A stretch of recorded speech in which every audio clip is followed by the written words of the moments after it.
Bonjour à tous, j'espère que vous allez bien. Aujourd'hui, on se retrouve enfin pour une nouvelle vidéo et cette fois-ci, nous allons parler d'un massacre familial le jour de Noël. Si tu ne connais pas encore l'histoire de la famille Lanson, n'hésite pas à prendre un thé, un café, tout ce que tu voudras pour cette vidéo, mais évite de manger parce que ça va vraiment être assez dégoûtant. Let's go to the video.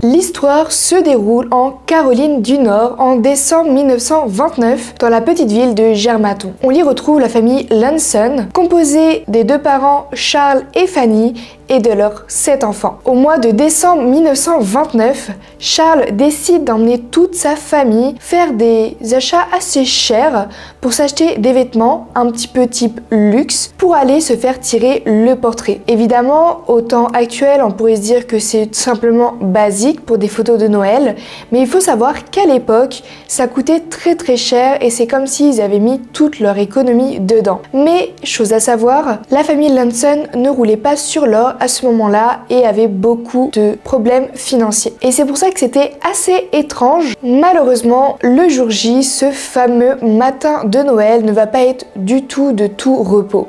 La fille aînée de la famille, Marie, va se lever extrêmement tôt, histoire de faire le gâteau de Noël, c'est-à-dire un gâteau type un peu layer cake, je ne sais pas si vous voyez, avec plusieurs étages, avec dedans des raisins secs. Chose à bien retenir. Pendant ce temps-là, son frère Arthur, lui, va partir chercher des munitions en plus, car le jour de Noël, c'était très répandu, en tout cas dans leur famille et aussi en Caroline du Nord. C'était le jour où en fait, ils chassaient le lapin pour le repas de Noël. Pendant que Arthur était parti acheter des munitions en plus et que Marie était à la cuisine avec ses deux petits frères James et Raymond, les deux petites Kerry 12 ans et Mabel de 7 ans vont tout simplement vouloir aller voir leur tante et leur oncle qui habitent dans une ferme voisine. En quittant la maison, elles se font prendre en guet-apens par leur père qui s'est tout simplement caché derrière la grange et qui leur tire dessus. Évidemment, les filles tombent à terre et Charles décida de les taper jusqu'à la mort s'ensuive. Après être sûr que ces deux petites filles soient bien mortes, il a tout simplement déplacé les cadavres dans la grange. Mais malheureusement pour lui, sa femme Fanny a tout vu du porche où elle était assise. Elle est alors partie dans la maison, essayant de se cacher en criant à la mort. Mais malheureusement, Charles la retrouva et lui a tiré une balle en pleine tête. Sauf que Marie et ses deux petits frères qui étaient dans la cuisine ont tout simplement vu leur mère se faire exécuter par leur père, se sont mis à crier et à pleurer hystériquement et évidemment ils se sont fait aussi tuer par leur père. Il restait toujours le petit bébé de la famille qui était vraiment un nourrisson qui s'appelait Marilou et ce bébé là n'avait comme les autres rien demandé à personne et Charles lui a fracassé la tête tellement fort que le bébé est mort d'une fracture au crâne. C'est alors qu'on se demande pourquoi Charles a-t-il emmené Arthur acheter des munitions si il avait déjà tout prévu son coup, dont déjà des munitions de rechange. Et pour le coup, on se dit peut-être qu'il avait peur que son fils l'empêche d'exécuter toute sa famille. Au retour d'Arthur, il va alors découvrir toute sa famille morte, sauf son père. Ses frères et sœurs, sa mère, sont retrouvés avec les deux mains sur le corps comme ça, en position funéraire, ainsi que la tête surélevée d'un coussin. Évidemment, Arthur va tout de suite contacter la police. Quand elle va arriver, va passer du temps à chercher le père de famille, mais sans succès. Quelques heures plus tard, on va entendre un bruit d'armes à feu dans la forêt et évidemment, la police et Arthur va tout simplement se douter qu'il s'agit de son père. En allant voir d'où venait le bruit, ils vont tout simplement retrouver Charles qui s'est suicidé avec son arme à feu avec laquelle il a tué toute sa famille. On va retrouver des traces de pas autour d'un arbre comme s'il avait fait les 100 pas avant de se suicider et selon les versions, on va retrouver 2 bouts de papier. Dans l'une des versions, il s'agit de 2 lettres pour ses parents Et dans l'autre, il s'agit de 2 morceaux de papier où il aurait commencé à faire une lettre de suicide, mais sans avancer. Dans la première, il dit « Les âmes à blâmer. » Dans le deuxième, « Ce qu'un homme désespéré fait. » Mais évidemment, ce ne sont que des courtes phrases et il n'y a pas de suite, il n'y a pas d'explication pour les meurtres. Vous allez sûrement vous poser la question que c'est assez étrange que les voisins ne sont pas intervenus lorsqu'ils ont entendu 7 coups de feu. Et évidemment, comme je vous l'ai dit auparavant, en Caroline du Nord, il était très répandu le matin de Noël d'aller tuer son propre lapin pour le repas. Donc c'est pour ça que même si quelqu'un a pu entendre le coup de feu, il ne s'est pas forcément alarmé en pensant que ça pouvait être un meurtre familial.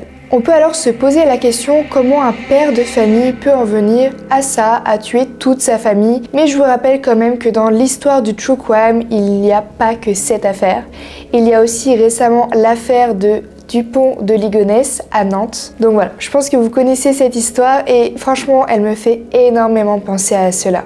Les amis du père, donc de Charles, ont dit aux autorités que c'était pas forcément de sa faute, qu'il n'était pas forcément dans son assiette, car il a eu soi-disant un traumatisme crânien, donc possibilité d'avoir une lésion au cerveau qui a fait qu'il n'était pas lui-même. Évidemment, il y a eu autopsie de son cerveau post-mortem et rien n'a été décelé, comme s'il n'y avait jamais eu de trauma crânien. Aussi, avant le massacre, la fille de la famille, donc l'aînée Marie, avait dit à sa meilleure amie, elle, qu'elle était enceinte de son père et que son père l'avait violée et menacée de mort si elle en parlait à qui que ce soit. Évidemment, dans la famille, sa mère n'était pas bête et a bien vu que sa fille commençait à avoir le ventre qui s'arrondissait et justement sur la photo de famille, on peut voir que sa robe était très bien cintrée, histoire de cacher peut-être un petit ventre. C'est alors qu'on peut se demander, est-ce que Charles a voulu faire taire sa fille et sa femme,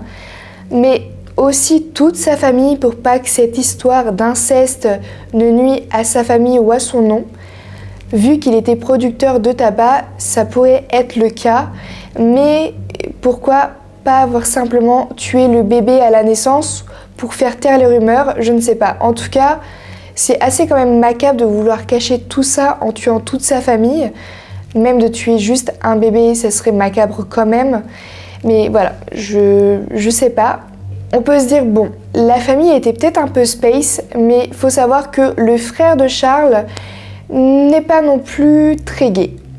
Car après les funérailles, le frère de Charles a tout simplement décidé de garder la maison intacte avec les taches de sang comme si le meurtre venait juste d'être commis et de faire tout simplement visiter cette maison. Il a même mis le gâteau de Marie qui n'avait pas encore été servi sous une cloche et des personnes de tout le pays sont venues voir et visiter cette fameuse maison. Et en petit souvenir de cette visite, certaines personnes s'amusaient à ramasser des raisins secs du gâteau. Certaines rumeurs disent même que des personnes ont récupéré du sang de Fanny, la mère de famille, pour la mettre dans une sorte de petit fermoir. Et cet objet fut transmis de génération en génération. Après, c'est que des on-dit. Malgré tout, au fur et à mesure des années, beaucoup de questions ont vu le jour et surtout par rapport au portrait de la famille prise en ce décembre 1929. Pourquoi avoir pris une photo aussi coûteuse avec des vêtements aussi chers si c'était pour tout simplement tuer sa famille juste après? Cela restera une grande question, mais peut-être voulait-il garder une belle image de sa famille et pas celle des journaux comme quoi il y a eu un massacre. Après, comme on vous le dira jamais assez, une image vaut plus que 1000 mots. Et si on regarde bien attentivement le visage de la mère Fanny et de Marie, on peut se rendre compte quand même qu'elles n'ont pas un visage ou un regard très joyeux, on va dire.